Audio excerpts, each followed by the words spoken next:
భారత రాజ్యాంగం అమల్లోకి వచ్చి రేపటితో 75 ఏళ్లు పూర్తవుతున్న సందర్భంగా సభలో సభ్యులు వ్యవహరించాల్సిన తీరుపై ప్రధాని నరేంద్ర మోడీ పార్లమెంటు భవన్ ముందు ప్రసంగించారు.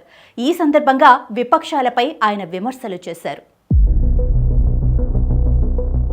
పార్లమెంటు శీతాకాల సమావేశాల్లో సరైన చర్చ జరిగే విధంగా విపక్ష పార్టీలు ఉభయ సభల సభ్యులు సహకరించాలని ప్రధాని సూచించారు.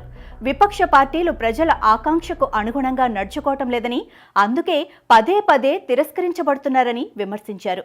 పిడికెడు మంది సభ్యులు చర్చ జరగకుండా సభలో అడ్డుకుంటున్నారన్న ప్రధాని అలాంటి సంస్కృతి మారాలన్నారు. సభను కంట్రోల్ చేయాలని కొందరు చేస్తున్న ప్రయత్నం ఫలించదని, అలాంటి వారిని ప్రజలు గమనిస్తూ ఉంటారని, సమయం వచ్చినప్పుడు వారిని సరైన విధంగా శిక్షిస్తారని అన్నారు. సభలో చర్చ సవ్యంగా జరగాలని, పార్లమెంటు నుంచి ప్రజలకు సరైన సందేశం వెళ్లాలని కోరారు. అన్ని పార్టీల్లోనూ కొత్త సభ్యులు ఉన్నారని, వారికి సభలో మాట్లాడే అవకాశం రావాలని ప్రధాని ఆకాంక్షించారు. పార్లమెంటు శీతాకాల సమావేశాల్లో విపక్షాలు ఢిల్లీ వాయు కాలుష్యం దగ్గర నుంచి అదానీ స్కామ్, మణిపూర్ అల్లర్లు, మహారాష్ట్ర ఎన్నికల ఫలితాలు వంటి అనేక అంశాలను చర్చలో లేవనెత్తి ప్రభుత్వాన్ని నిలదీయాలని చూస్తున్నాయి.